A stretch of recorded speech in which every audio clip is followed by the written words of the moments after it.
Boa noite, pessoal. Tudo bem? Estou muito feliz de estar aqui com vocês. Até porque hoje e amanhã eu vou estar trazendo duas guerreiras, duas mulheres jovens que estão enfrentando ou já enfrentaram a luta contra um câncer. E hoje eu vou trazer a Grazi, que tem a página dela, Minha Vida Superando o Câncer, que ela vai contar para vocês hoje. E amanhã eu vou estar recebendo a Vivi. Bem, vamos chamá-la, que ela já entrou enquanto vocês estão se preparando.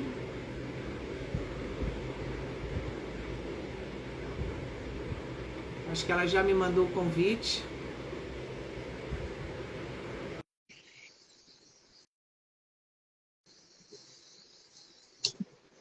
Ok, aguardando você.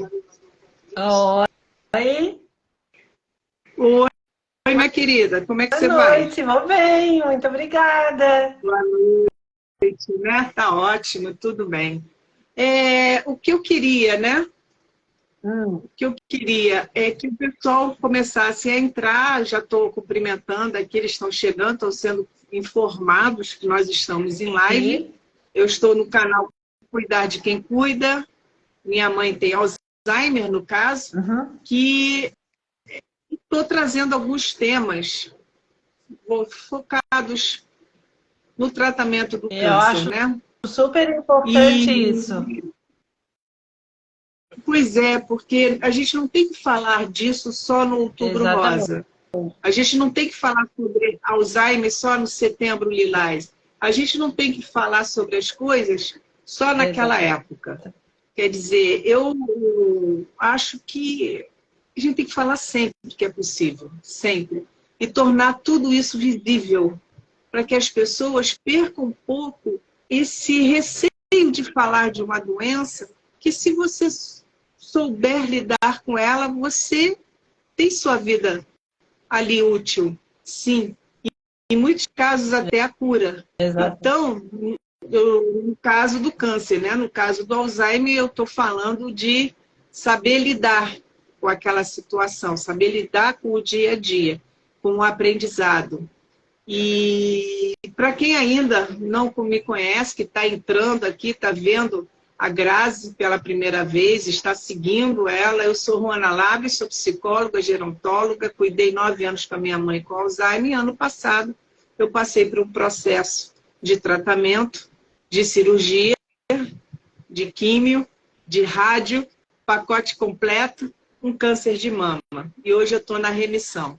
E por ter passado por isso, eu gosto de trazer esse tema para a gente dar visibilidade e quebrar paradigmas, quebrar preconceitos de estar se falando, porque tem gente que quando fica sabendo que existe, que a pessoa, que a amiga tem, se afasta, porque, gente, não pega no toque, tá? Não pega no beijo, não pega no abraço. E é quando mais a gente precisa de alguém presente. Exatamente. Tá ok?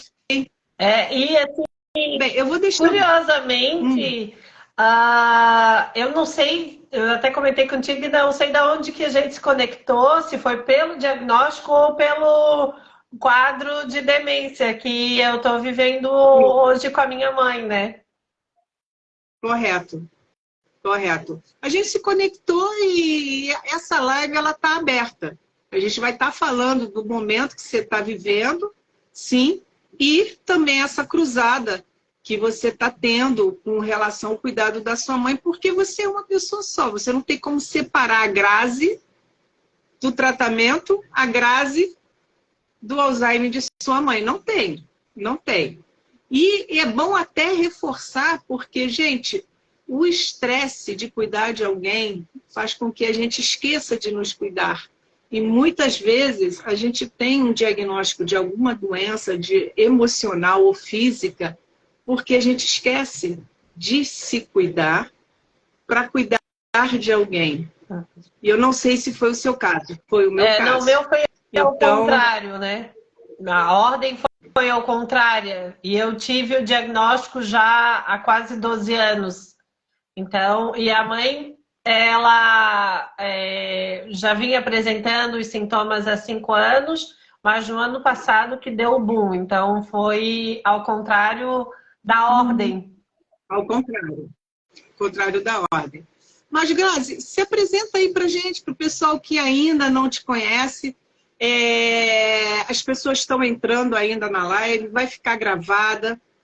Eu vou depois baixar, vou jogar no YouTube, para a gente estar aumentando a possibilidade de visualizações, mais e mais pessoas estarem assistindo isso, essa história, porque aqui, né, você tem voz, você fica à vontade, se apresenta e vamos começar a bater um papinho gostoso. Então, eu fico muito feliz com o convite, porque eu também me conecto dessa maneira, que eu também penso que a gente tem que compartilhar, né? Eu acho que isso é primordial, essa conexão, que hoje a internet, ela pode nos favorecer a essa conexão, né? A gente tem a internet também como um lugar tóxico, né? Um lugar cheio de informação que acaba, às vezes, nos confundindo, ou uma falsa realidade, uma falsa informação, mas a gente pode direcionar ao que a gente quer, né? E o que a gente tem de necessidade. E eu, quando descobri o diagnóstico, foi lá em 2011. Eu tinha 33 anos, né? E nós não tínhamos esse papel que hoje a internet tem, assim. Ela já tinha um boom, né? A gente sabe, a gente já estava na tecnologia, mas não tinha, assim, o que acontece hoje, essa disseminação de informação e de troca de informação, né? Claro, tem o lado ruim, mas tem o lado bom, que a gente acaba se conectando a muitas pessoas, né? E isso, para nós, paciente, nos traz uma rede de apoio um pouquinho melhor. Às vezes a gente até acha que é ruim ou que acaba sendo tóxico, mas é bem diferente do que eu vivi lá em 2011, porque lá em 2011, quando eu descobri o diagnóstico, não se falava, né? Eu queria muito ver pessoas que estavam sobrevivendo, né? Aos trancos e barranco, sofrendo ou não, mas eu só ouvia. O termo é sobrevida, se eu não me engano. Que eles usam, é um termo médico. Eu acho isso horrível, sobrevida. Quer dizer, como se a gente tivesse, sei lá. Então, é estranho. É bem sobre isso. Quando eu descobri lá, eu tinha 33 anos. Foi em 2011. Uma década. Uma década. Muita coisa mudou nesse período, né? E lá tinha muitas mulheres na faixa dos 50 anos. Era poucas mulheres na faixa dos 40 anos e quase nada na faixa dos 30. Pelo menos não tinha essa informação. Tinha pessoas nessa faixa etária, mas não tinha esses dados, essa coleta de dados, essa informação. E eu queria, quando eu descobri o diagnóstico ali, quando eu fui tentar engravidar, né? Eu fui no médico para fazer os exames para tentar engravidar do meu segundo filho. Fui fazer o check-up preventivo e tal, e quando eu voltei com uma suspeita entre uma mama.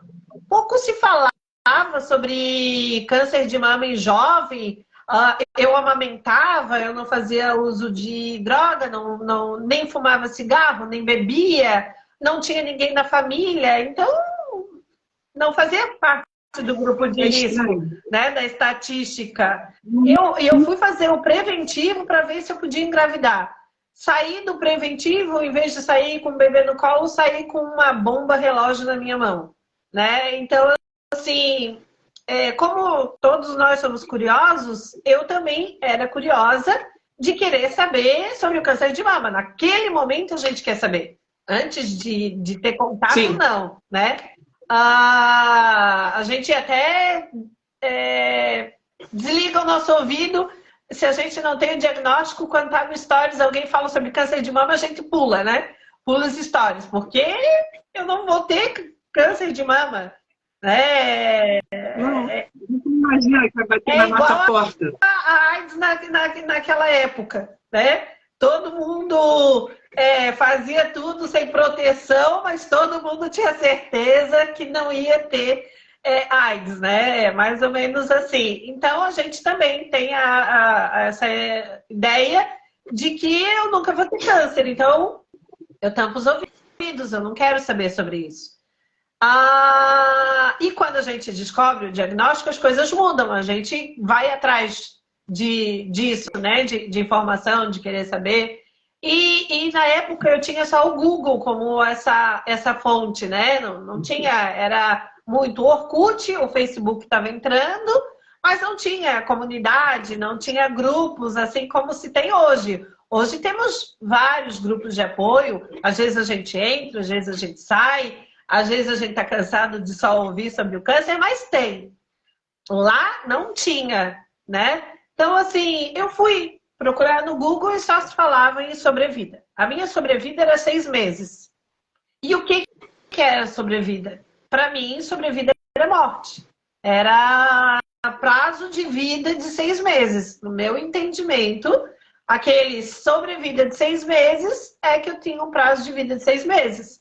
Né? Foi esse o entendimento que eu tive. Então, eu fiquei em choque, como todo mundo fica em choque, mas eu vou morrer. Como que eu vou morrer? Daqui a 6 meses. E daí eu vim para casa pensando, como que eu vou morrer daqui a 6 meses? Eu vou acordar? Ou não vou acordar? Eu vou dormir? Entrou aquela paranoia toda, aquela ansiedade toda e não pirou por quê? Não sei te dizer. Eu fiquei naquela assim, se eu vou morrer daqui a 6 meses. Eu tava boa, tava bonita, tava trabalhando, eu era professora, eu era ativa, tava estudando, eu tinha um filho de 4 anos, não tinha sinais, não tinha sintomas, não tinha suspeita, não tinha ninguém da família. Eu fui para fazer um preventivo, voltei com essa bomba. Aí eu fiquei naquela, como que eu vou morrer em 6 meses? Na internet tá dizendo que eu vou morrer em 6 meses, né? Então, eu vou dormir, eu vou morrer dormindo, ou eu vou acordar morta, porque eu não sei como é que se morre de câncer. E eu fui buscar mais informação, né? Eu fui, como hoje a gente vê pessoas que conseguem sobreviver na cadeira de rodas, conseguem viver com um quadro de demência, tem qualidade de vida, tudo depende do estágio da doença, depende dos cuidados, dos manejos, tem possibilidades. Mas naquela época não tinha nada, não tinha informação nenhuma. Eu abria os noticiários, só se falava fulano morreu de câncer, o artista tal morreu de câncer, Beltrano morreu de câncer. Eu assim, poxa, só se morre. Não se vive? Quem que vive? Como que se vive? Então, eu só vou morrer. Não tem outra alternativa. Na época tinha aquele jornal de papel e nós éramos professora, era muito, né? Hoje ainda tem o jornal de papel, mas geralmente é digital. Aí na escola a gente ia para a sala dos professores e eu abria, caía só no obituário. Aí eu li aquele obituário, na página tinha 5 obituários, 4 era de morreu de câncer. Então, o único destino era morrer. Aí, a única pessoa lá naquela época que eu ouvi falar que tinha tido um diagnóstico de câncer e estava viva era Patrícia Pilar. Tu lembra? Então, era a única pessoa assim que tinha aberto a sua vida para dizer que tinha... Ana Maria Braga também. Mas eu não sei porque eu não tive como informação. Eu só tive a Patrícia Pilar naquele momento, né? Uhum. Que daí, não sei, é aquela coisa assim que parece que tu atrai essas informações só naquele momento. Aí eu assim, é incrível, atrai muito. aí eu assim, não, então tem alguém que sobreviveu. O Reinaldo Giannichini foi na mesma época, Josi. Foi junto comigo. Foi em agosto. Sobreviveu. Não, mas só que... Olha aí, ó. Mas eu queria a referência antiga. O Reinaldo Giannichini, ele estava junto comigo. Então, ele não era referência. E o dele era outro diagnóstico, era o linfoma. Sim, bem mais. Então, o dele bem mais complicado. E o dele era agosto, eu acho, uma coisa assim. Então, ele estava no processo. Eu não queria no processo, eu queria saber quem estava sobrevivendo. Né? O Lula foi na mesma época. Eu acho que eu e o Lula foi praticamente na mesma semana. Ele começou a quimioterapia na terça e eu na quinta, uma coisa assim. Então, assim, eles estavam com o diagnóstico naquela época, mas eu queria informações de pessoas que estavam vivas, né? Então, era a Patrícia Pilar, a minha referência. E que ela já estava de cabelinho comprido, tal, porque ela teve o diagnóstico, depois eu fui ler, em 2000. Então, 10 anos depois. Daí eu assim, tem uma luz no fim do túnel, tem alguém que sobreviveu ao câncer. Era a Patrícia Pilar. Mas aí depois eu assim, mas eu não posso me comparar a ela, porque ela é rica, ela é famosa, ela está em São Paulo, nas melhores referências de medicamento. Eu não tenho padrão de vida dela, eu moro no sul, né? Existe diferença de tratamento, de lugar, de região, enfim. Então, também ela não me deu certa esperança, porque as nossas vidas e as nossas realidades são outras, né? Então, assim, eu sei lá se ela foi se tratar no exterior, porque muitas pessoas escondem, né? Não falam toda a parte do seu tratamento. Então, muita gente naquela época escondia que estava com câncer e você só descobria ou quando morria ou quando realmente havia um diagnóstico de cura. Mas quando é que você foi procurar um profissional, um médico?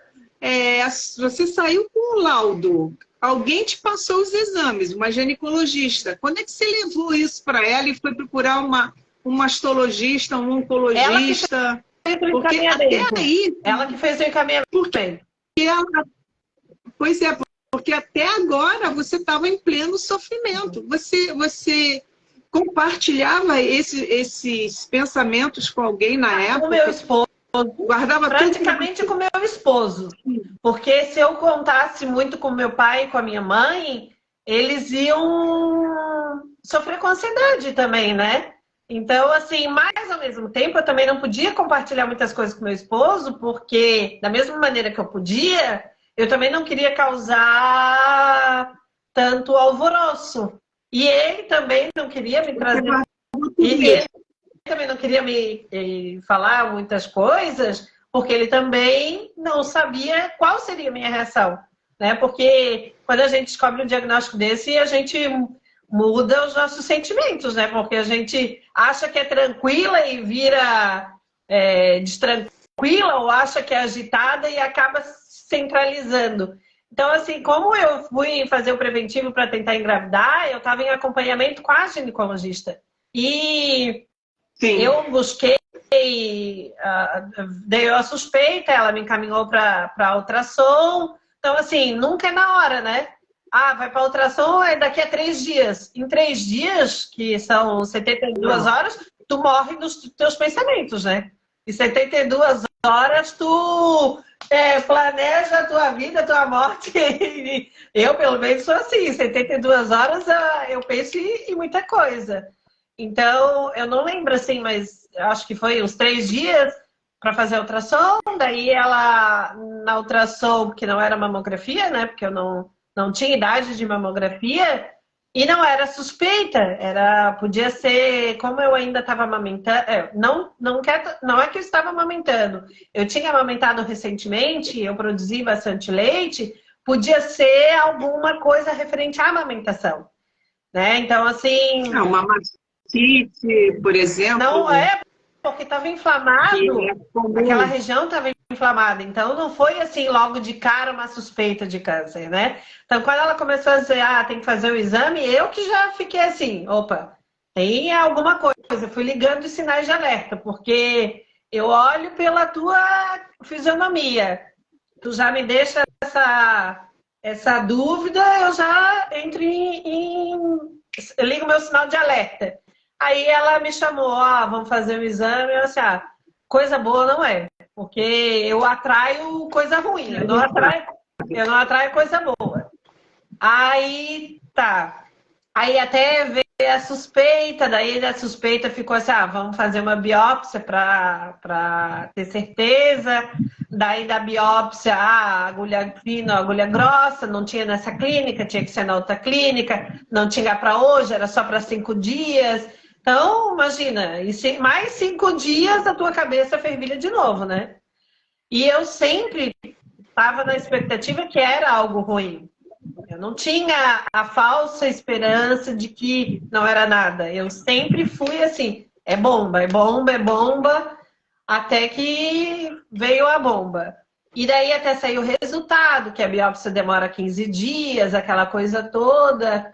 E ali, só com a suspeita, tu já vai procurando na internet, né? Até tu voltar no médico, daí ela me encaminhou para o mastologista, e até o mastologista confirmar que te encaminhar para um oncologista, aquela coisa toda. Nós temos essa mania de já querer respostas, né? Então, quem me deu a resposta foi o Google, né? E daí, depois, quando eu entrei no oncologista, que a oncologista falou que existia possibilidade, que ela ia tentar fazer o que tivesse ao alcance dela, né? Que hoje, naquela época, a ciência já estava avançada, né? Que não necessariamente eu estava naquele prazo de diagnóstico, mas ela também não me deu certeza de cura, porque meu diagnóstico ele já era muito agressivo, né? O meu tumor já tinha 7 centímetros. Então, assim, eu não estava dentro daquele patamar de 95% de chance de cura. E como eu atraio e acho que o pior vem para mim, então eu já estava na expectativa que eu era do grupo das piores.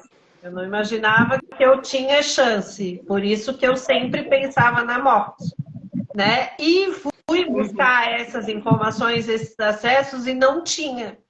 E depois eu fui entendendo que não é ter o diagnóstico que tu vai morrer. Não é abrir a carta e tu vai morrer amanhã. Que era esse meu alvoroço, né? Eu achava que era isso. Mas depois eu fui entendendo que tem várias coisas por trás, né? Contamos com a cabeça, com tratamento, com médico, com aceitação.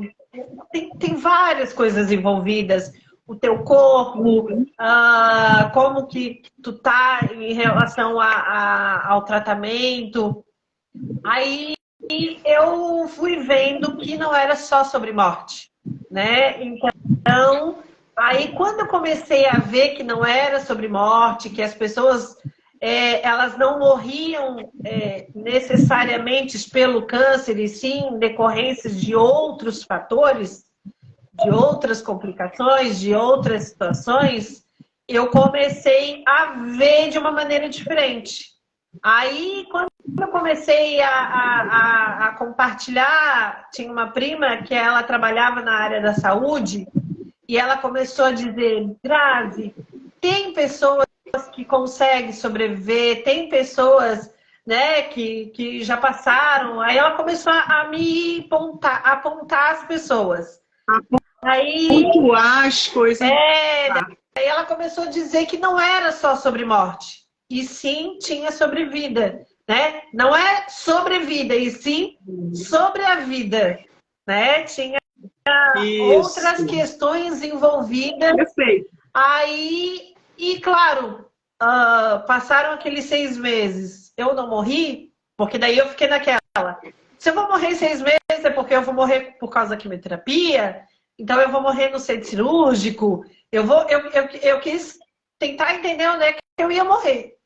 Aí eu fui passando por aquele processo e não morri.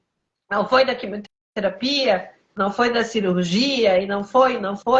E fui começando a me apropriar das informações, e entender que, porque ainda hoje, e muito mais antigamente, todo mundo acha que a quimioterapia é um bicho-papão.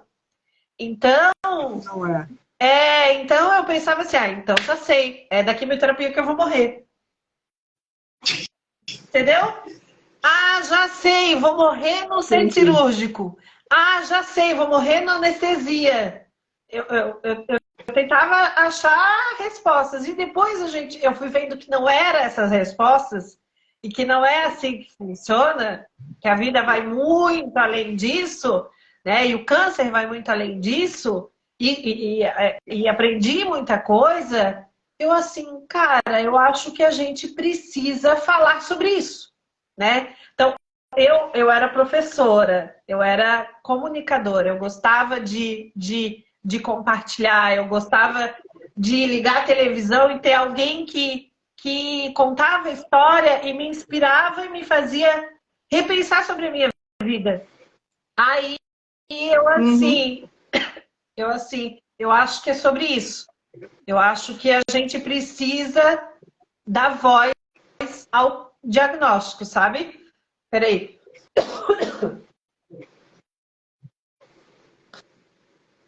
Aí eu comecei a compartilhar um pouco mais sobre essas questões. E daí nasceu a ideia de ter as redes sociais. Uhum. Okay. Desculpa, eu demais. Você quer pegar um copo d'água ou tem alguém que possa te servir um copo d'água para você? Ah, tá aí. Então tá ótimo. Pausa para isso. Vem cá, em nenhum momento você falou assim, gente, eu preciso sentar com alguém, conversar sobre essas dúvidas, esses medos, buscar, de repente, um terapeuta, um amigo mais íntimo, falando em termos de apoio mesmo, porque você estava com muitos medos, e você falou várias vezes, eu atraio o que é ruim, atraio o que é ruim. Esse pensamento negativo estava te causando muita ansiedade, muito mal-estar. E você encarou tudo isso praticamente conversando com quem? Com uma prima e com seu marido. E não tão profundamente, você guardou muito. E em algum momento você parou para pensar, gente, eu preciso procurar uma ajuda, eu preciso ver isso, eu preciso conversar com o meu oncologista, com o meu mastologista, ele tem que me dizer tudo o que eu vou passar, o que eu vou fazer, o que vai acontecer, porque se eu não estou no grupo dos 95, eu estou no grupo dos 5, o que vai acontecer? Como é que vai ser essa química? Como é que vai ser?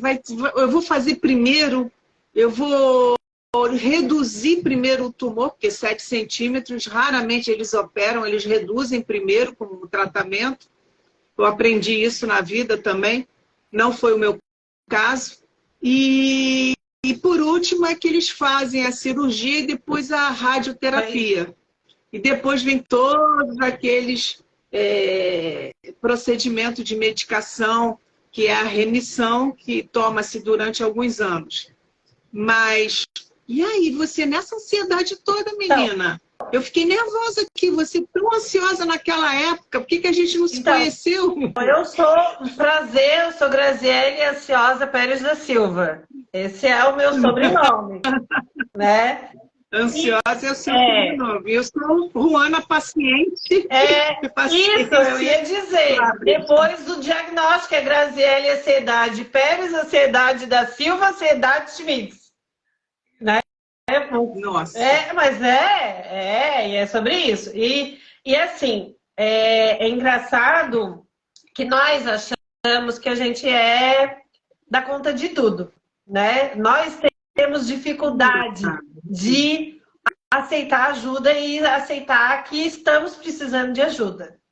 Eu demorei bastante, né? Eu faço terapia há 5 anos, mas eu já tenho 12 quase de diagnóstico, né? Então... Não, mas procurou e faz. Perfeito. Essa era a minha preocupação, saber que você estava com apoio. Sim. Porque é importante, gente. É importante. Quando a gente passa, quando a gente passa por um processo desse de diagnóstico, é importante a gente buscar um apoio terapêutico. Eu mesma já fazia terapia por ser psicóloga e atender. A gente precisa ter um apoio de um profissional para nos ouvir também. Então, casou tudo junto. Então, casou tudo junto. E eu acho que eu trago isso hoje nas redes sociais, exatamente falando sobre isso. Porque, na verdade, a história da psicologia, da psiquiatria, ainda também é um tabu entre as pessoas, né? E eu sempre achei que eu dou conta de tudo.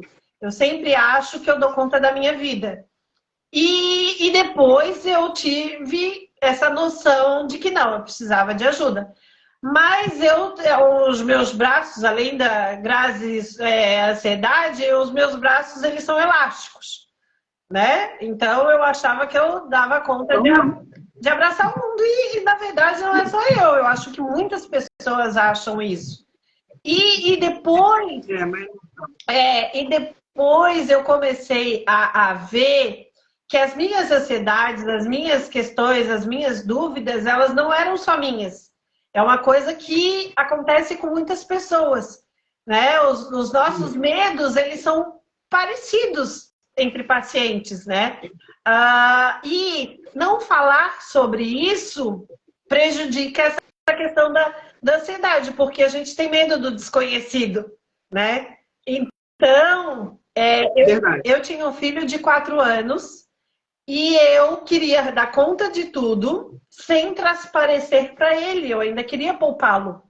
Ainda tinha mais isso. Todas essas questões de ansiedade ali, eu também não queria transparecer para as pessoas, né? Essa questão de ansiedade. Então, quem era o meu companheiro era o travesseiro, ou o chuveiro, ou a minha cabecinha à noite. Então, eu sou devota do medicamento de ansiedade e de desacelerar para dormir.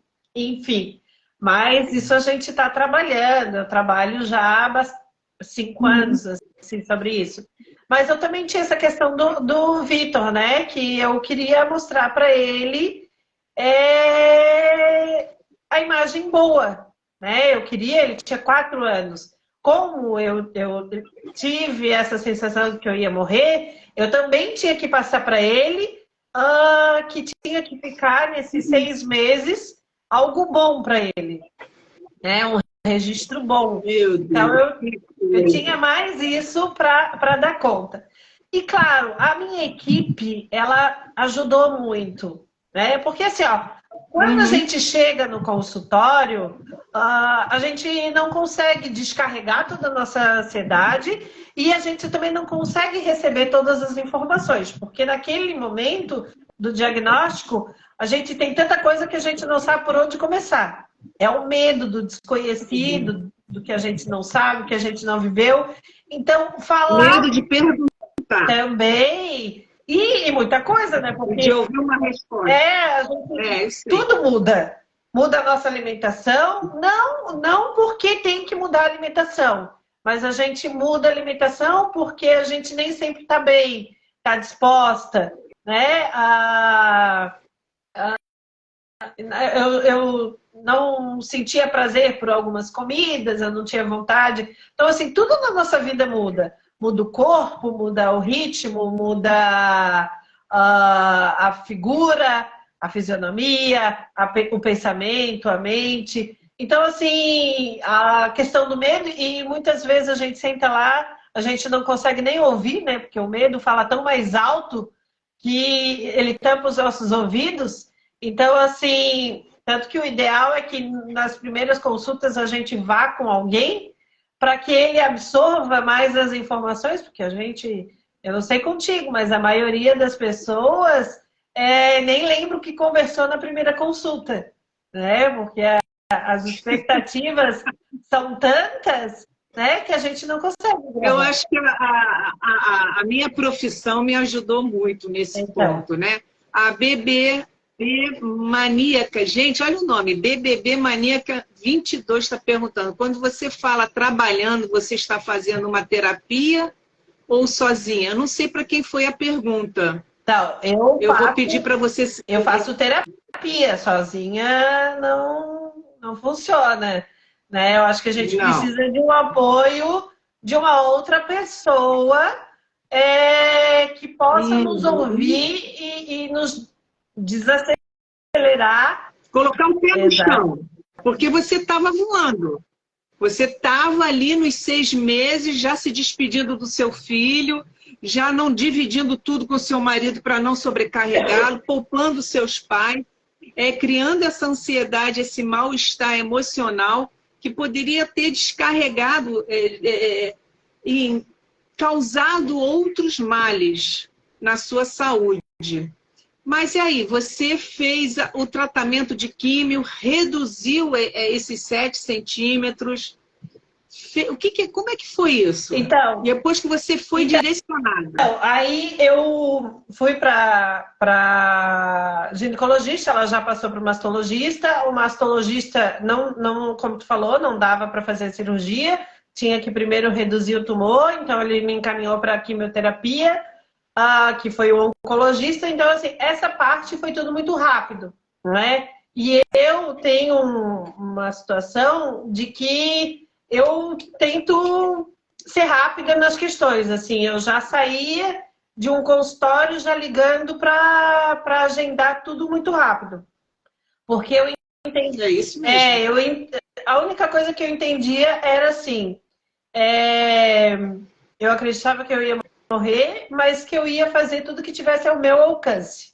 Era essa a minha filosofia, entendeu? Assim, se tivesse que fazer tratamento, eu iria fazer. Se tivesse que ficar sem peito, eu iria ficar. Se eu tivesse que ficar careca para sempre, eu iria ficar. Porque eu iria fazer o que eu pudesse fazer para contribuir para dar um dia a mais daqueles meus 6 meses.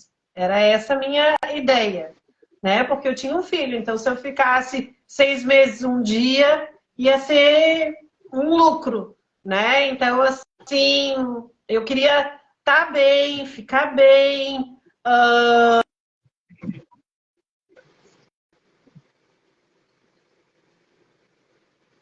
Deu uma congelada aqui, eu não sei se é minha ou dela.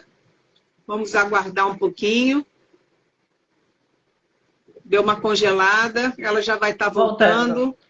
Então, eu sabia que a cabeça também ajuda, né? Isso eu sabia. Então, assim... Tudo a cabeça, a postura. Então, eu tentei me conectar, assim, não culpando e não cobrando, assim, sabe?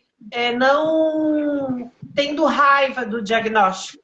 Eu quis tentar fazer uma relação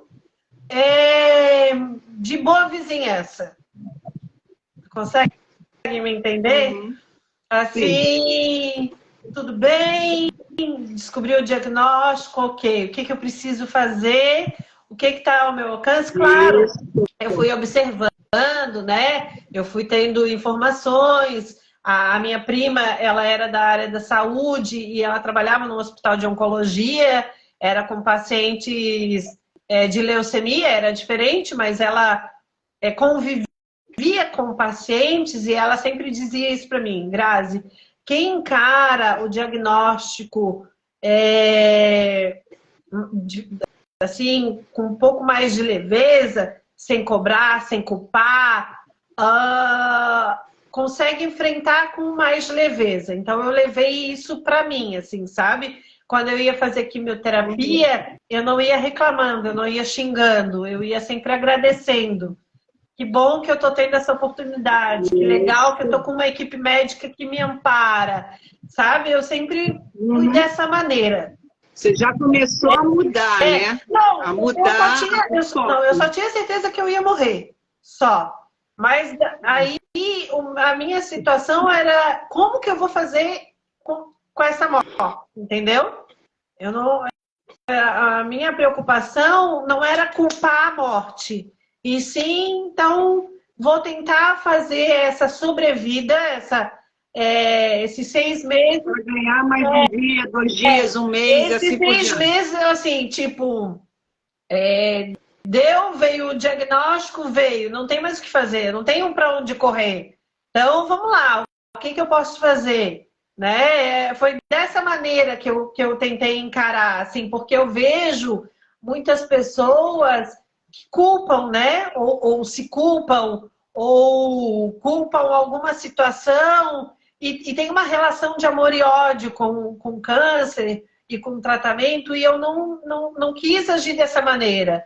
Eu quis assim, não, realmente estava na situação, né? A célula se desgovernou, enfim, eu não podia fugir desse cenário, mas como que eu vou fazer desse cenário mais normal possível? Eu acho que era nesse sentido, assim, sabe? E eu acho que isso me deu uma certa leveza, porque eu encarei de uma maneira diferente, né? Eu encarei assim, não, eu vou morrer, ok, como que eu vou morrer? Vou morrer da melhor maneira possível. Vou morrer amando, vou morrer curtindo, vou morrer abraçando, eu vou morrendo dizer eu te amo, né? Então foi nesse sentido, assim, o que eu vou fazer desses 6 meses? Vou fazer desses 6 meses para que eu crie memórias com as pessoas, sabe? Então, foi nesse sentido. E daí, claro, depois eu fui descobrindo que eu não morria, que eu não ia morrer, que não era assim, que era diferente. E tudo. Mas tudo. Porque a Carla colocou aqui, ó, a pior certeza, né? Que bom que você estava errada. Eu também nunca coloquei culpa em nada, era algo que tinha que ter acontecido e pronto. Que bom, já se passou quantos anos? Quase 12 anos. 12. Em outubro, setembro que começou a investigação, né? A carta veio dia 18 de outubro, a primeira quimioterapia dia 4 de novembro. Aí eu fiz as 4 quimio vermelho, então assim, foi muito rápido. E eu, voltando ali a tua pergunta, né? Eu assim, peguei o diagnóstico, tem pessoas que dizem assim, ficam com medo, né? Medo de ir no médico, medo de procurar, medo de abrir. Não, tem que ir, tem que ir. E isso para o câncer é a pior coisa. Então, eu encarei assim, não, estou com alguma suspeita, então eu vou tratar. Se eu tiver que morrer, ok, mas se tiver ao meu alcance e eu tiver que fazer a cirurgia, eu vou marcar o mais rápido possível, entendeu? Então, esse encaminhamento foi tudo muito rápido, tanto por minha parte quanto da equipe também organizou de uma forma rápida. E daí eu fiz as 4 quimio vermelha para o tumor ressecar, né? O tumor ressecou, respondeu bem. Aí em janeiro de 2012 eu fiz a mastectomia, eu tive que tirar toda a mama, porque como ele tinha 7 centímetros, não deu para preservar nada, já estava, a auréola também já estava contaminada, já tinha muitos linfonódulos comprometidos. Então, assim, foi uma cirurgia bem radical, bem complexa, né? Mas essa não é uma positividade, mas essa forma mais leve de encarar, eu acho que deu uma certa leveza para o tratamento, né? Porque eu vejo que às vezes a gente tem muito rancor ali no tratamento, fica brigando com o tratamento. Como você vê, como você olha, a postura como você encara. E você buscou encarar de outra forma e seguiu em frente. Não desistiu. Quando eu fazia o tratamento, eu observava as pessoas, porque tudo é muito novo, né? Então, assim, eu também cheguei acuada, mas eu fui acolhida, eu fui recebida. Até hoje, a enfermeira, a técnica de enfermagem que me acolheu, ela tá na mesma clínica, a gente... Eu ainda digo, Taninha, olha, 12 anos, eu lembro do que tu falou para mim quando eu estava aqui pela primeira vez. Sabe, é a mesma profissional, a médica é a mesma, a gente só mudou de sede, só mudou o lugar. E claro, alguns profissionais mudaram, mas tem alguns que ainda são desde aquela época. E eu via assim as pessoas, e eu observava, né? E as pessoas iam de cara feia, ou iam brigando, ai, tô aqui mais um dia, essa porcaria, sabe? Ai, acaba logo essa coisa, vai demorar muito, porque eu tenho que ir no shopping, sabe? Tinha muito dessas questões. E eu observava que isso era ruim, porque dava um efeito de peso maior, sabe? Parecia que tu ficava com uma sequela, um peso maior. E eu ia lá, não, eu ia lá, eu sempre encarei assim, cara, eu vou fazer o que tiver ao meu alcance. Eu fazia quimioterapia na quinta-feira. A quinta-feira era o dia da quimioterapia. Eu não marcava nada. Era assim, era feita uma logística, meu pai me ajudou, porque tinha o Vitor para cuidar, o meu marido ia trabalhar, minha mãe me ajudava fazendo almoço, então a gente montou uma equipe de logística, né, para esse dia. Eu ia, era às 8 que eu começava, então eu estava lá cedo, eu ficava sentada na recepção, às vezes tinha gente que dizia assim, pô, que demora, o médico está demorando um monte. E eu ficava ali, né, sabe? Assim, cara, que bom que eu tô aqui. Olha a oportunidade que eu tô tendo. Tô tendo uma médica maravilhosa, eu tô tendo protocolo, eu tô tendo quimioterapia. Então eu pensei de maneira diferente. E eu acho que isso contribuiu bastante. Contribui Né? sim. Contribui sim. Demorava bastante, era 4 horas de medicamento. É a média. Oi? É a média é 4 horas. Aí até tu passar pela consulta, até tu fazer a punção, então era a manhã inteira. Eu, às vezes chegava 1 hora, 2 horas, e assim, cara, era o meu momento, era a minha oportunidade, era para ter o meu milagre. Quem sabe eu ia ter a sorte do remédio fazer efeito e eu passar dos 6 meses, né? E teve, né? Eu falo demais, aí eu fico assim. Tudo bem. Desculpa. Euforia, de certo. E então, assim, se eu tinha que almoçar, eu almoçava, né? Eu fazia os lanchinhos e assim, se a consulta demorava, eu também pensava assim, poxa, se a consulta está demorando é porque tem outra pessoa na minha frente que também está com dúvida. Ele também está lá querendo atenção. Então, assim, se eu estou lá dentro e não me importo em sair, porque eu quero sanar as minhas dúvidas, eu também não posso cobrar do que está na minha frente, né? Então, Perfeito. Gostei. entendeu?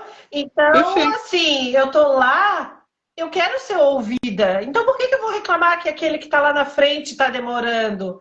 Né? Porque a gente cobra muito dos médicos. E depois eu soube, a minha médica às vezes demorava, porque ela passava no hospital, primeiro, de manhã cedo, via todos os pacientes dela que estavam internados, atendia um por um e depois ela vinha para consulta, pro consultório. Uhum. E tem trânsito, tem sinaleira, tem chuva. Às vezes ela foi lá para olhar, mas alguém chorou, alguém está sentindo dor, alguém quer atendido. Então, cara, por que eu vou cobrar dela? E eu via muitas pessoas que cobravam e diziam assim, pô, ela tá demorando, fulano tá demorando. Oh, vai demorar aí, não dá para correr mais rápido a minha quimioterapia? Eu tenho um shopping, eu tenho que fazer compra. E eu ficava pensando assim, cara, prioridade da pessoa é outra, né? Eu já nem sabia se eu ia viver em 6 meses. Para que eu vou no shopping? Para que eu vou comprar um sapato? Era esses meus pensamentos, sabe? Então, assim, eu dei prioridade para mim, para minha vida, para o meu momento, para aquele remédio. E quando o remédio descia, eu conversava com o remédio assim, eu sei que ele é punk, né? A gente enjoa, a gente fica careca, debilitada, mas a minha médica dizia para mim assim, Graça, vai ficar com esse sintoma ali 5, 6 dias e depois vai melhorar. Depois tem alguns remédios que tu maneja tal. Então, quando eu fazia o medicamento que eu enjoava, eu assim, cara, eu tô enjoando, mas é porque ele tá fazendo efeito. Tomara, Porque está fazendo efeito. tomara que esse enjoo é para matar o tumor. Tomara que esses cabelos que estão indo embora me dê esperança de cabelo novo, de vida nova, de coisas novas. Então eu pensava. Tá com cabelão, ó. A gente tá com Eu cabelão. pensava sobre isso, entendeu? Que daí às vezes as perguntas me perguntam, como é que tu lidou com todas essas sequelas? Cara, isso foi o de menos para mim. As sequelas foram de menos, porque se eu tivesse que ficar careca até hoje, estando, se tivesse naquela época o médico dissesse assim, Grazi, ou tu morre em 6 meses, ou tu vive em 12 anos ficando careca. Cara, eu ia dizer que eu fico careca, mas me dá uns 12 anos. Entendeu? Então, era sobre isso. Então, esse meu medo de morrer, que não era um medo, porque eu não tenho medo da morte. Não era sobre a morte o meu medo. O meu medo era das pessoas que eu ia deixar. Era a minha vida que eu ia deixar. Entendeu? Então, morrer até... Eu já entendi que morrer faz parte da vida, que é um processo, que todo mundo vai morrer, um morre de câncer ou outro atropelado de moto, ou uma que vai fazer um show no avião e cai. Então, a questão não era morrer. A questão era como viver nesse tempo que me restava. Entendeu? Então, assim, quando eu ficava enjoada, claro, é horrível ficar enjoada. Eu passava mal ficar enjoada. Mas eu pensava assim, esse enjoo pode ser a minha possibilidade de eu ficar bem. Esse enjoo pode ser que me traga uma cura. Ou longa, ou uma cura temporária. Né? Então, foram maneiras diferentes de pensar sobre a situação. E aí você fez a rádio depois que operou? Não, você fez a retirada? Eu fiz a mastectomia, daí depois da mastectomia eu continuei com a quimiobranca, né, que a gente chama de quimiobranca. Depois eu fiz aquele outro remédio porque o meu é HER2 positivo, que é o trastuzumab, que tu faz a cada 21 dias, deu 18 doses. Aí só em agosto eu pude fazer a radioterapia, porque tinha todo esse protocolo. E eu não coloquei a mama imediatamente. Até porque não tinha pele, né? Porque foi tirado tudo, músculo, pele, não dava para colocar o expansor. E a gente ia pensar na reconstrução mais tarde. E naquele momento, eu não pensava em reconstruir. Eu pensava em sobreviver. Então, assim, tirou o tumor, tirou a mama, tirou o problema, entendeu? Reconstruir a mama foi um outro processo que eu tive que enfrentar, porque eu não queria reconstruir, eu não queria passar por uma cirurgia de novo, eu não queria... Eu estava bem, já tinha passado, o pior já tinha passado. Então, foi um outro processo que a equipe teve que me convencer a reconstruir. E eu só fui reconstruir em 2013. Final de 2013. Eu fiquei quase 2 anos monoteta, que eu dizia, com uma mama só, né? E para mim é um problema, era um problema, porque nenhuma mulher quer perder a mama, nenhuma mulher quer ficar sem mama, mas naquele... vaidade, mexe com o interior mulher, o lado sensível. Mexe com o cabelo quando cai, mexe muito. Mexe comigo, muito. Mas naquele momento, para mim, meu calcanhar de Aquiles era outro, entendeu? Então, claro, às vezes eu olhava no espelho e chorava. Eu assim, poxa, eu queria aquela imagem. Mas eu já não ia mais ter aquela imagem, porque eu já pensava que eu ia morrer. Então, eu tinha que lidar com a morte e não conseguia chorar pela vida que eu tinha, entendeu? Eu não tinha mais cabeça para pensar naquilo. Eu estava pensando na frente, assim. Então, claro, mas quando às vezes eu ficava pelada na frente do espelho para tomar banho, dava um baque, né? De ver aquela imagem, de ver aquela cena, mas se aquela cena eu pudesse viver com aquele corpo, ao invés de 6 meses, 1 ano, que foi, eu vivi quase 2 anos com uma mama só. Então, para mim, naquele momento, aquele era o menor dos problemas. Uhum. E daí eu fiz fisioterapia, né? Preparei a pele para fazer o enxerto. Eu tirei pele e músculo do dorso das costas para enxergar na frente. Foi dolorido, né? Um processo de ressignificar a tua imagem, a tua vida, mas eu já estava pensando de maneira diferente, né? Eu já estava pensando que eu estava no lucro de viver, né? Então eu acho que isso foi o start para eu me superar, porque eu tinha a imagem de vida, de morte e de beleza. O que pesava ali naquele cenário. Então... Autoestima, na verdade. Era uma autoestima, porque nenhuma mulher gosta de se ver mutilada, porque o câncer mutila.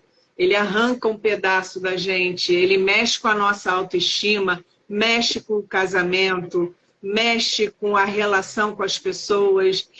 A gente deixa de ir a alguns lugares porque tem que disfarçar, botar um sutiã com enchimento, já não vai à praia, já não vai à piscina, já não vai... Porque se esconde atrás de tudo isso. Isso aí a gente sabe muito bem que é um processo. Mas você foi em frente, você fez o enxerto. E hoje eu estou vendo que está tudo bem. Sim. Aí, né? Deixa eu até mostrar. Tá tudo tem bem. Gente que olha e até diz, Grazi, nem parece. Dá para ver, dá para perceber. Eu nem sei qual é o lado direito ou esquerdo que você operou. O esquerdo. Direito. Aí aparece esquerdo, mas deixa eu me ajeitar aqui melhor. Ó, eu tô sem... Não, tá ótimo. Eu tô sem sutiã, mas dá para perceber aqui, ó. Essa parte aqui é do enxerto do músculo que está aqui para encher junto com a prótese. Mas assim, claro, se tu se perceber, né? Mas assim, tem gente que nem observa. Não, eu não sabia, porque em nenhum momento você falou que era direita ou esquerda e eu olhando assim não percebi. Principalmente assim, essa região de colo aqui nem dá para perceber. Mas é uma questão assim, né? Que depois tu tem que se ressignificar, se entender, tem a questão dos valores, né? A questão de prioridade. Em nenhum momento eu deixei de chorar. Eu chorei, né? Mas ao mesmo tempo tinha essa questão assim. Mas eu tenho um compensador, né? E claro, tem a questão, tudo que tu falou ali, a gente perde os amigos, né? Na época não se tinha esse empoderamento que tem hoje, então assim, andar careca, andar de peruca, andar com turbante causa estranheza para as pessoas, né? E eu vou fazer uma correção. Você não perdeu amigos. Eles não eram seus amigos. Eles foram embora. Exato. Não eram. Exatamente. Ficou quem era. Exatamente isso. Mas é uma questão que tu tem que aprender a entender sobre isso também, né? Entendeu? Não era. As pessoas vão embora porque não tem ligação, tem medo, tem receio. Quer dizer, e às vezes você não precisa ir na casa da pessoa, é só um telefonema. Você tem um filho de 4 anos, que na época que você passou por tudo isso, olha, se você quiser, eu fico com ele, ou vou buscar na escola. Você não pode varrer durante um bom tempo, não pode se abaixar, não pode fazer um monte de coisa. Eu vou no mercado fazer compras, você quer que eu traga alguma coisa para você? Exatamente. Quer dizer, são coisas E assim, simples. Não é fazer a faxina da casa. Deixa eu até te colocar duas situações que exemplificam isso que tu falou. Eu era professora, então eu tinha muitas amigas, né? Amigas, muitas colegas de trabalho, e muitas pessoas na época se sensibilizaram com isso, né? Queriam saber como é que eu tava, porque imagina, com 33 anos, jovem, foi para engravidar e voltou com um diagnóstico e tal, causa uma certa comoção com alguns e espanto com outros e repulsa com outros. Aí teve muitas meninas que vieram me visitar, até eu comecei a me comunicar através no Facebook exatamente por isso, para não ficar respondendo a mesma coisa para todo mundo. Eu ia lá e jogava no Facebook e todo mundo ficava sabendo na mesma hora. Muitas meninas vieram me visitar, tomar café, trazer coisa, né? Mas também, e eu gosto disso, eu gosto desse contato, de saber que eu sou querida e tal. Teve pessoas que foram me visitar que eu nem imaginava, isso era legal, mas também teve pessoas que eu esperava vir visitar, que não me visitaram e disseram assim pra mim: ai, Grazi, eu não sabia como te encarar. Eu não sabia como que eu ia... Qual seria a minha reação ao te ver naquele estado? E isso me causou um espanto, um choque, porque eu não me via... Sem comentário. Eu não me via naquele cenário, né? Eu não me via naquele cenário, porque eu era eu. Aí eu assim, nossa, meu Deus, olha o pensamento das pessoas, né? Não foram me visitar porque elas não queriam me ver naquele estado. Que estado? Afinal de contas, tu estava dizendo para todo mundo que ia morrer, né? Para que perder meu tempo? Exatamente. Eu tive pessoas assim próximas que disseram que não conseguiam vir me ver, porque queriam guardar nas suas memórias a Grazi alegre e sorridente. Elas queriam guardar nas suas memórias a Grazi alegre e sorridente. Exatamente sobre isso. E a outra... Deixa eu fazer... E a outra foi... Deixa eu fazer um comentário. A gente já está com 1 hora de live. A gente vai passar um pouquinho dessa hora para dar um fechamento. E se você quiser, a gente faz a parte 2 na última semana do mês, porque você ainda tem algumas coisas para você falar que eu sei. Porque eu digo para todo mundo assim, como é que eu vou contar a minha vida de 12 anos em 12 minutos? Não tem como. Mas qual a segunda situação? E a segunda situação que tu falou sobre o filho, numa das vezes aí que eu passei por uma cirurgia, tinha a coleguinha do Vitor, que eu sempre ficava com a menina quando era legal, assim, no meu segundo diagnóstico, né, que foi o do pulmão. Aí era legal para eles, ela trabalhava, então eu dizia, eu... Tá dando spoiler. Tá dando spoiler, tá vendo? E daí eu ficava com ela, e quando eu precisei para fazer uma cirurgia, eu perguntei, tu podes ficar um dia com o Vitor, que eu vou ter que ir pro hospital? Blá, blá, blá. Ai, não posso, Grazi, porque eu tô com a semana tão puxada, eu trabalho o dia inteiro, e assim, poxa, esses dias que eu preciso para me recuperar, eu não vou dar conta de ficar com 2 crianças.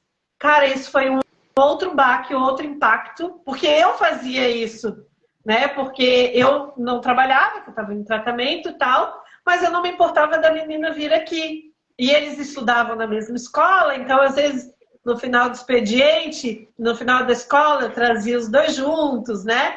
Porque para mim não tinha problema. E quando eu pedi, no momento que eu precisava, a pessoa simplesmente disse não. Pois é, mas dor de barriga não dá uma vez só. Não é verdade? Não dá uma vez só. Então, o que acontece?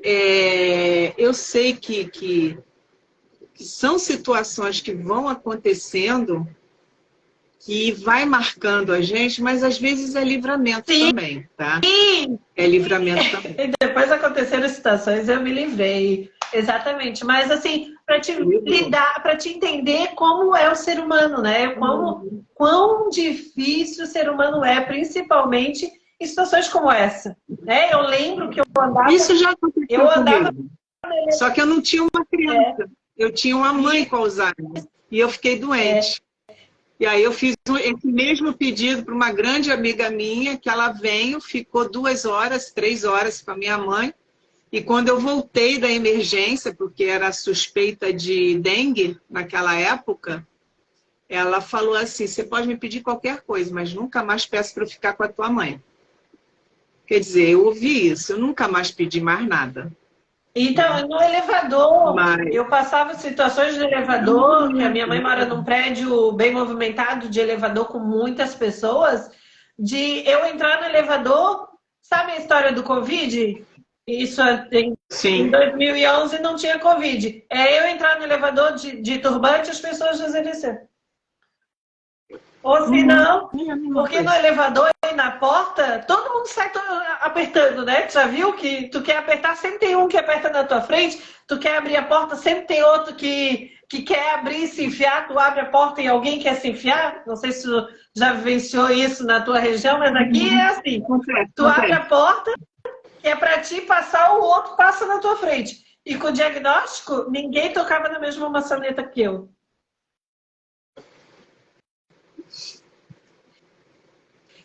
Mas assim, para fechar tudo... Desculpa, eu tenho que rir. Mas para fechar tudo... Empatia zero, né? Empatia zero. Descobriu, agora todo mundo descobriu na pandemia, mas quem tem câncer já descobriu essa empatia quando vivenciou o seu diagnóstico, não é? A gente só descobriu isso, o mundo descobriu isso na pandemia. Mas nós, pacientes, já tínhamos descoberto essa empatia zero quando a gente vivenciou isso na pele. Não é mesmo? Uhum. Mas assim... Agora, o que tu acha, então, a gente fazer a parte 2 na semana de 24 a 28, menos o dia 27, que eu já tenho uma live marcada? Pode ser, porque você está aí. Porque você vai falar da metástase. Como é que é o nome? Metástase. Pois é. É que passou para outro órgão. Daí a gente pode falar um pouquinho sobre isso. Mas, assim, deixa eu fechar um pouco sobre essa... Não, lógico. E tem o Alzheimer da sua mãe, que chegou a quantos anos? 69 no ano passado, mas ela já estava apresentando... Não é fechado bem o Alzheimer, né? É uma demência. Não é fechado. Qual? Não é fechado como o Alzheimer. Não tem diagnóstico, mas é um quadro demencial. É como se fosse o Alzheimer, ela tem as mesmas características, limitações, tudo. Mas, diante de tudo isso que eu vivi, essas dificuldades, né, a falta de apoio, a falta de informação, o medo, né, o achar que ia morrer, a questão da quimioterapia, e eu vi que o medo, essas dúvidas, é do desconhecido, e o desconhecido, todo mundo é desconhecido do diagnóstico, a gente só vai se tornar conhecido do diagnóstico quando estiver enfrentando ele, mas nem todas as situações a gente sabe. Por exemplo, tu, como não viveu uma metástase, sabe pouco sobre a metástase, né? Então, tem muitas coisas além ainda para se falar, mas assim, eu, por ser professora e por não ter vergonha e sempre falar dos meus sentimentos, das minhas questões, eu assim, não, eu vou me expor. Eu vou começar a trazer esse tema, porque eu acho que a gente precisa compartilhar, eu acho que a gente precisa dividir, eu acho que a gente precisa que as pessoas sintam, e assim, cara, esse medo eu também tive, é normal, é das pessoas, né? E como que eu posso trabalhar esse medo? Né? Essa questão da autoestima, tem gente que ainda... E também avisar as pessoas que depois desse tratamento não acaba aí. Exatamente. Você precisa fazer todo um acompanhamento depois, no caso, com fisioterapia, porque a perda da massa muscular, você teve um esvaziamento da axila, então você perde muito, quer dizer, mudar a alimentação, dormir no horário certo, evitar certas atividades durante um tempo, e assim vai por diante. Então, e ter a meditação. É uma vida nova, tem também a meditação, né? É uma vida nova. Eu nunca tive TPM na minha vida, eu fui conhecer TPM com a medicação, que é o amor... Como é que é o nome? Aromazin? Aromazin. Eu esqueço desse nome. Que antes de tomar, eu abençoo e falo, ele é o meu remédio de cura. Exatamente. Então assim, a gente tem que fazer eu acho que Mas eu tenho TPM com ele. Eu tirei o útero e o ovário, que daí isso fica para a próxima live. Aí... Sim, dia 25. Dia 25 cai também numa terça. É bom para você? Sim, pode ser. Então, gente, quem não me segue ainda, eu peço para me seguirem. Até porque para vocês serem sinalizadas da nossa parte 2 com a Grazi, na qual ela vai estar concluindo essa segunda parte do tratamento dela. E tem muita coisa que ela tem para contar, sim. E a gente vai aproveitar e falar um pouquinho também desse diagnóstico de demência da sua mãe, para estar fechando, porque essa é a sua vida, é isso que você está vivendo. E eu quero muito, muito, muito, muito, muito agradecer você estar aqui comigo, conosco. Vai ficar gravada. Eu vou te marcar como colaboradora, então essa live vai para a sua página também. Você tem só que aceitar. Eu posso colocar no meu YouTube?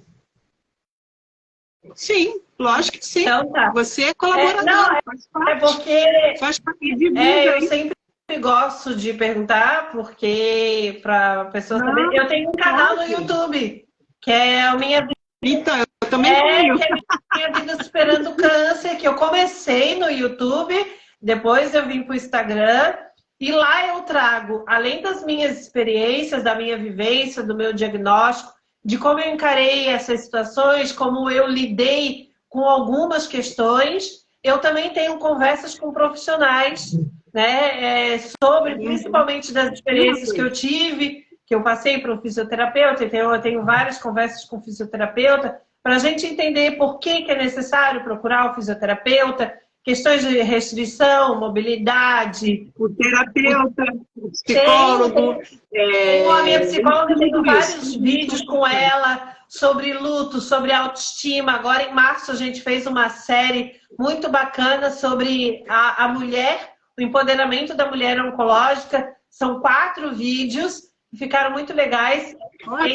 Entre eu e a minha psicóloga, né? Eu falo sobre a mulher oncológica, essa nossa visão, autoestima, empoderamento, né? Esse papel que a sociedade hoje está colocando, o papel que a gente tinha e o novo papel que a gente está se reinventando, né? Porque essa parte de divulgar, de falar sobre a nossa vida, também encoraja, né, a outras pessoas a seguirem os seus diagnósticos, a repensar sobre a vida, sobre os seus medos, as suas necessidades. E é isso.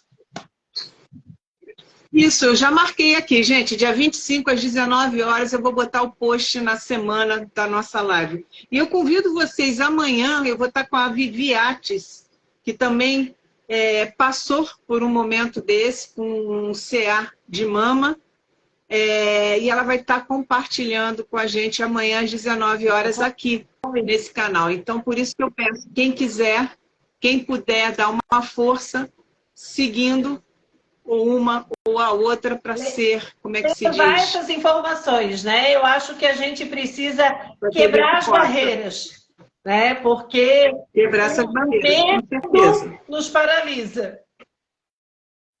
O medo não me paralisa. Não.